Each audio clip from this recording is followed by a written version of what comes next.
जय श्री राम। नेता ने 24/7 चैनल पर आप सबका हार्दिक स्वागत करता हूं। मैं अतुल जैन।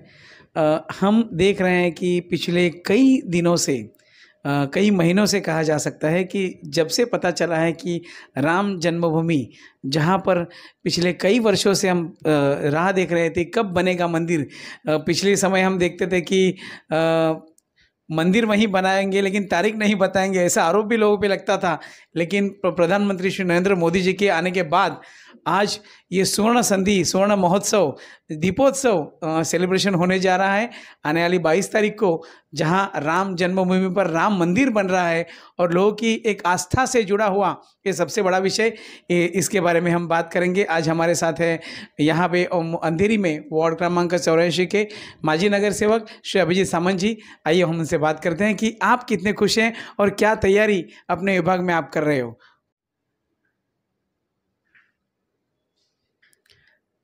अभि सामंत साहेब, आपलं हार्दिक स्वागत। जय श्रीराम। खूप आनंद वाटतोय, आज आपण सगळे उत्साहात आनंदात आहोत। ज्या पद्धतीने आज राम मंदिर होतंय, कधी आपल्याला ध्यानीमनी नव्हतं की गेले अनेक वर्ष आपण वाट पाहत होतो की मंदिर होईल का नाही होणार, ह्याचा एक प्रश्न होता। पण त्यानंतर प्रधानमंत्री आपले नरेंद्र मोदी साहेब आल्यानंतर अनेक विषय एक जसे CA असेल, 370 असतील, असे अनेक विषय हाताळता हाताळता आज राम मंदिरसुद्धा होतंय। साहेब, कसं बघताय? आणि तुम्ही अगदी जवळ RSSचे अगदी जवळचे कार्यकर्ते म्हणून तुम्ही काम केलेले एक कार्यकर्ते आहात, काय सांगाल साहेब? मला असं वाटतं की भारतीय जनता पार्टीचे जे 4 मुद्दे होते त्याच्यामधील काश्मीरचं 370 कलम, समान नागरी कायदा, राम मंदिर हे महत्त्वाचे विषय होते। आणि ह्या विषयाला घेऊन भारतीय जनता पार्टी नेहमी निवडणुका लढत होती। पक्षाच्या प्रत्येक कार्यकर्त्याचं आणि नेत्याचं हे स्वप्न होतं आणि त्याच्यापैकी मला असं वाटतं की राम मंदिर हा विषय आज मार्गी लागलेला आहे। मार्गी लागल्यानंतर आता भव्य राम मंदिर आता उभं झालेलं आहे। मला एक सांगावंसं वाटतं की ह्याच्या मागे असंख्य लाखो स्वयंसेवकांचं योगदान आहे।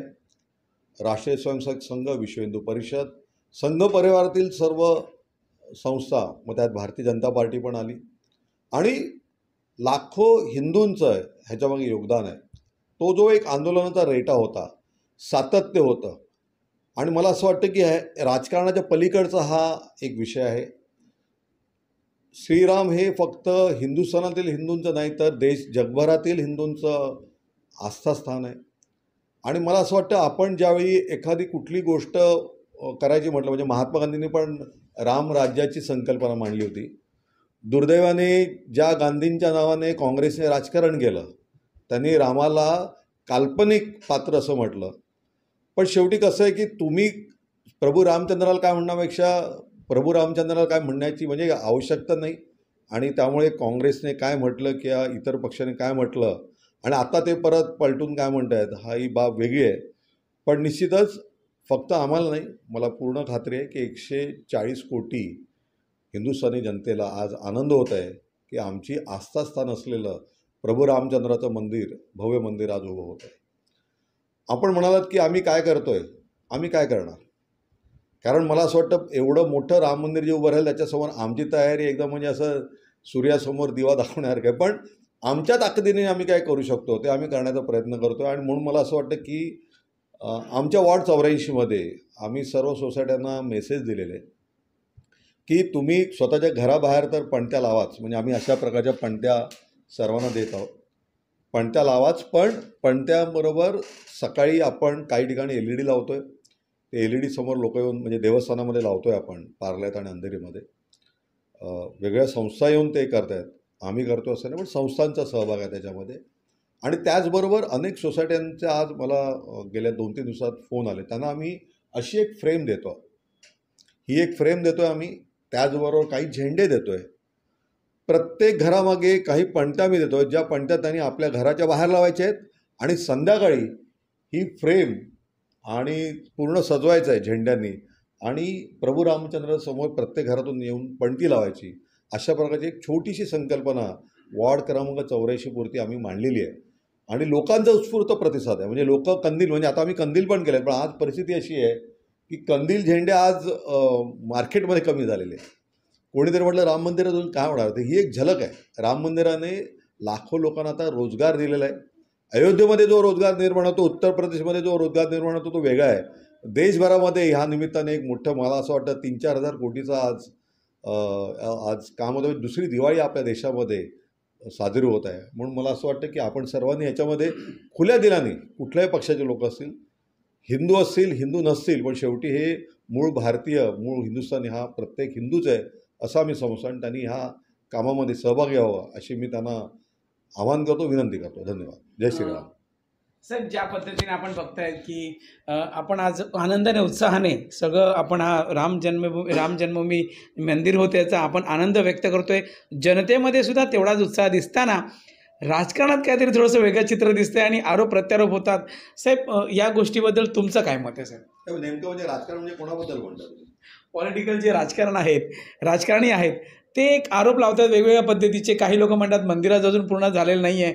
काही लोक म्हणतात की मठाचे जे मेन गुरु आहेत तेच पोचायला तयार नाही आहेत आणि त्यांचासुद्धा विरोध आहे असं सुद्धा म्हटलं जातं.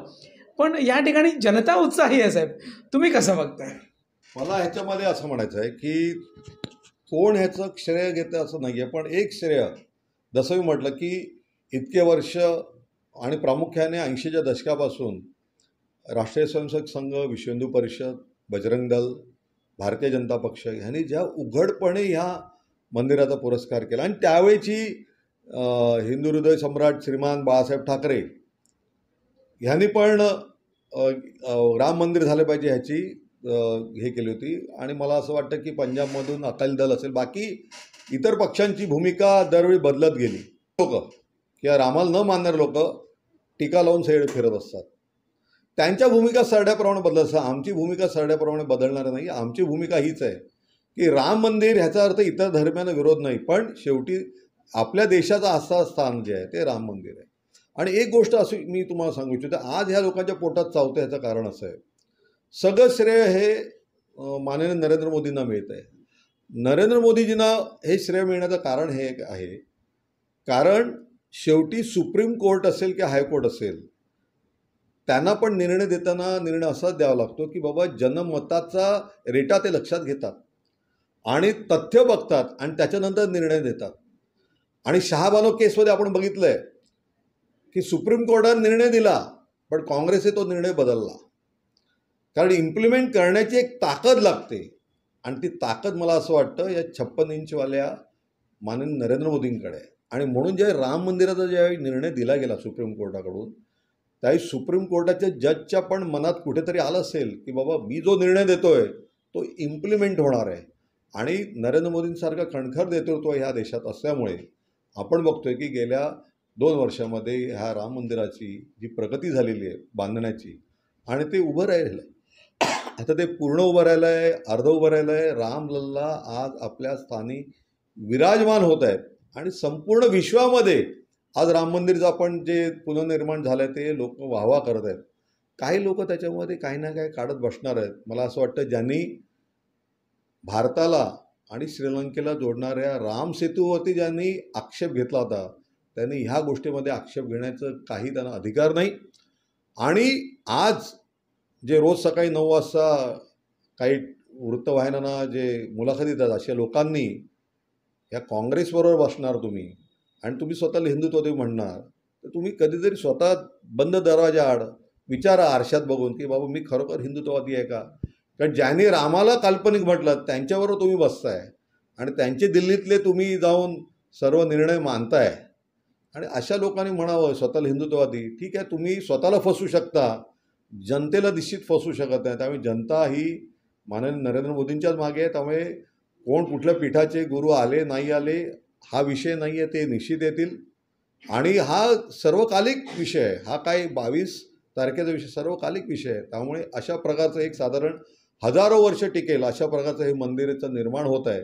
आणि त्यामुळे मला असं वाटतं ज्यांनी इथे कारसेवा केली ते सर्व आमचे कारसेवक, स्वयंसेवक बंधू, सर्व संघटना ह्यांचं जे श्रेय आहे त्याचप्रमाणे खणखर नेतृत्व माननीय नरेंद्र मोदी यांचं पण श्रेय आहे. त्यामुळे मी तमाम 140 कोटी जनतेच्या वतीने माननीय नरेंद्र मोदी यांचे पण मी आभार मानतो, अभिनंदन करतो. जय श्रीराम. साहेब, शेवटचा एक प्रश्न असा होता की ज्या पद्धतीने आपण म्हणतात की आपण आता जे सुचवलं त्या पद्धतीने अखंड हिंदुस्थान होण्यासाठी तुम्ही पहिले हिंदू तर व्हा, असं तुम्हाला म्हणायचं आहे का सगळ्या राजकीय नेत्यांना? नाही नाही, हिंदू असं नाही आहे. माझं म्हणणं असं आहे ना की जर ह्या देशामध्ये रामाचं स्थान नसेल तर कुठल्या देशात असणार आहे? इतर देवांना म्हणजे इतर धर्मीय देवांना त्यांची स्थानं आहेत, त्याच्याबद्दल कोणी वाद घातला आहे का? नाही. माझ्या देशामध्ये रामाबद्दल काय, आणि आम्ही असं कुठलंही नाही. हिंदू धर्मीय इतर धर्माच्या पण प्रार्थनास्थळात जातात, मानतात. पण तुम्ही नेमका रामाच्या विषयावरती तुम्ही आक्षेप घेऊन, आणि मला असं म्हणायचं आहे अन्य धर्मीय जे लोक आहेत ना त्यांनी पण हे मान्य केलेलं आहे, पण हे आमची नेते मंडळी नाही मान्य करत, कारण त्या अन्य धर्मीयांची त्यांना मतपेटी पाहिजे, त्यांना बाकी काय नको आहे. ते आपल्या घरात जाऊन रामाचीच पूजा करत असतील, श्रीकृष्णाची पूजा करत असतील, गणपतीची पूजा करत असतील, पण बाहेरून ते सांगतात की आम्ही सर्व धर्म समभाव. याचा अर्थ असा आहे सर्व धर्म समान, पण ह्याचा अर्थ आपल्या धर्माला कमी लेखणं की आपल्या धर्माचा अभिमान बाळगू नये असं कधी होत नाही. त्यामुळे मला असं वाटतं रामाच्या वरती, प्रभू रामाच्या वरती काही नाही आहे, आणि कोणी उगाचच असा प्रयत्न करू नये. ज्यांनी असा प्रयत्न केलेला आहे त्यांना त्यांच्या राजकीय आयुष्यामध्ये योग्य तो धडा मिळालेला आहे. आता तरी शाणे व्हा. आणि मला असं वाटतं की आता विषयच निघाला आहे म्हणून हिंदू एकजूट होऊन माननीय नरेंद्र मोदींच्या मागे उभे राहिले आहेत, म्हणून ह्यांनी परत एकदा जातीनिहाय जनगणना हे ते सगळं चालू केलेलं आहे. त्यावेळी जातीयवादी कोण आहेत हे पहिले ठरवण्याची आवश्यकता आलेली आहे. आणि आज जर तुम्ही बघाल माननीय जितेंद्र आव्हाड यांनी सुप्रीम कोर्टाबद्दल म्हटलं आहे की तिकडे जर तुम्ही रिझर्वेशन दिलं असतं तर आम्हाला योग्य निवाडा मिळाला असं. म्हणजे ते सुप्रीम कोर्टावरती पण आज चाल करून गेले की तिथे पण ते जातीची विभागणी, न्यायमूर्तीमध्ये पण जातीची विभागणी करू इच्छितात. मला असं वाटतं ह्या देशामध्ये विकासाचं राजकारण चालू आहे, आणि अनेक लोकांनी म्हटलं असेल की राम मंदिर बांधण्यामध्ये जेवढे पैसे तुम्ही खर्च करताय त्याच्यापेक्षा तुम्ही हॉस्पिटल, शाळा अमुक तमुक बांधल्या पाहिजेत.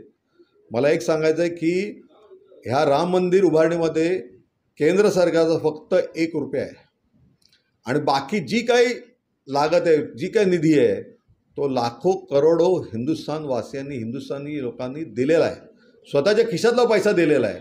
त्यामुळे ह्या लोकांना बोलण्याचा काही अधिकार नाही आहे की सरकारने फक्त नाममात्र ₹1 दिलेला आहे. सुप्रीम कोर्टाने दिलेली जागा आहे आणि सरकारने दिलेलं ₹1 आहे. बाकी न्यास जे आहे तीर्थक्षेत्र जे राम मंदिरचं ते स्वतंत्र आहे, पैसा लोकांचा आहे. ह्या नेत्यांचं काय काही नाही आहे.